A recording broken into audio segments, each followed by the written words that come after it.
Hi viewers, welcome to VGuru channel. Today I am going to say about 10th class, the first chapter, nutrition. So before entering to the topic, please like, share, subscribe our VGuru channel. So let us enter into the chapter nutrition. So in order to function our regular activities, we need energy. So from where we will get this energy? So that is from food. So food is needed by all the living organisms for its growth as well as repair, and also to maintain our body temperature. The food is also needed, and a wide variety of substances are taken as food, from unicellular organisms like amoeba to the multicellular organisms like human beings. And even within the human beings, a wide variety of substances are taken as a food by the cells. So the mode of acquiring food is different in different animals. So based on the mode of acquiring food, the animals are classified into two types, that are autotrophs and heterotrophs.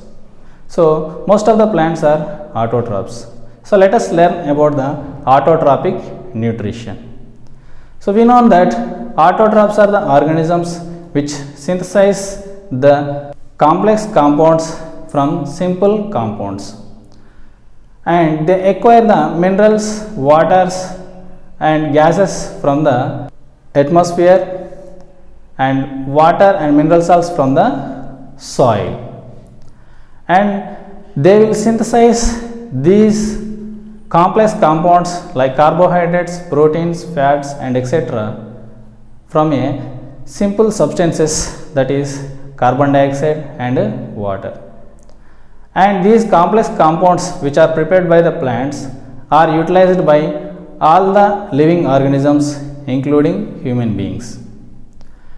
And the food we will get from the plants majorly.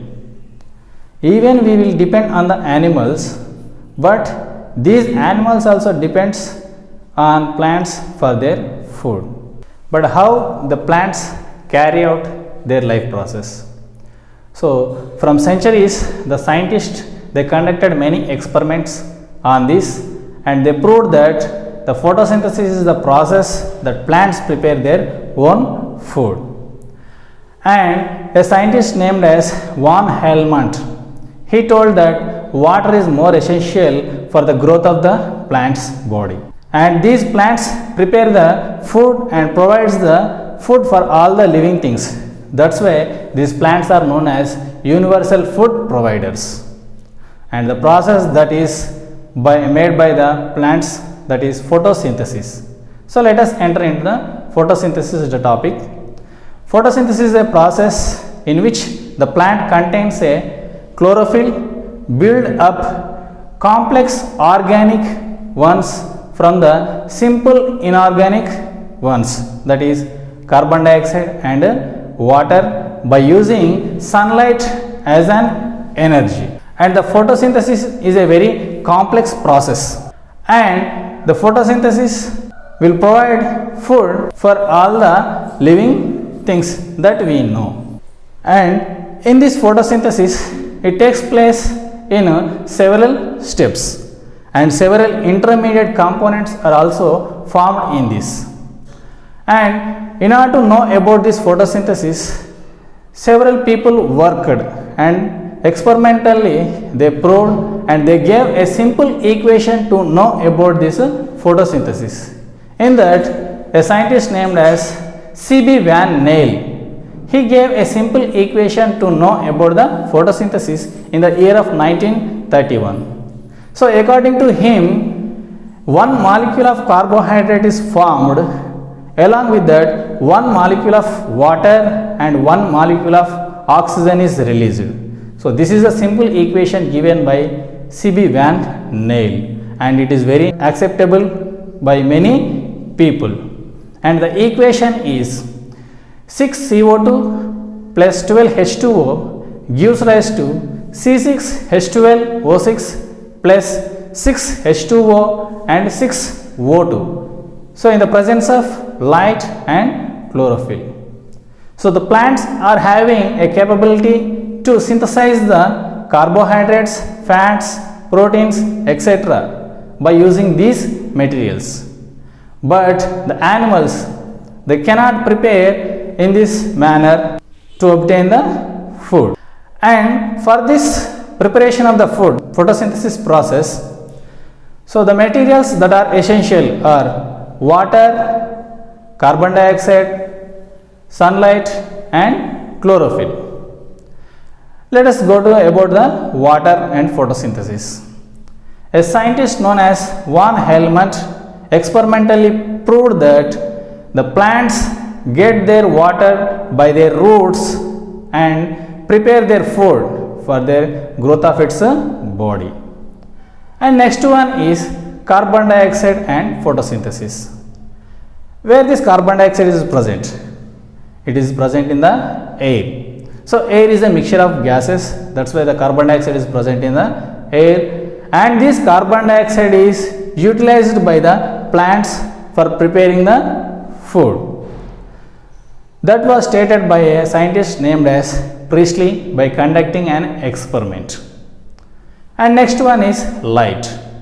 A scientist named as Engelman, he belongs to a Dutch, and he proved experimentally that light is essential for preparing the food or to initiate the process of the photosynthesis.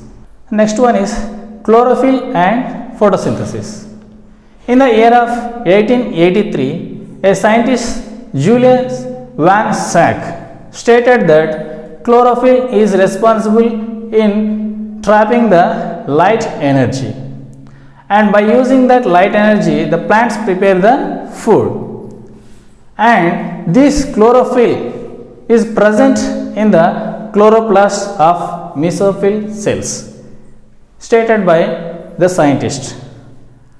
And we will see about the chloroplast. So chloroplast is a membranous structure which is present in the plant, and they contains the three membranes. The third membrane, inner side, it is present, and it is changed as a stalk-like structures called grana, and this grana is responsible for trapping the light from the sun. And the chloroplast inside, it contains a fluid structure that is called stroma, in which several reactions takes place, and at last the sucrose, that is glucose, is formed in the stroma. So in order to trap the solar energy, several photosynthetic pigments are helpful. So these photosynthetic pigments will harvest the light. So nearly 250 to 400 photosynthetic pigments are present in the chloroplast to trap the solar energy. So thank you for listening. Please like, share and subscribe VGuru channel.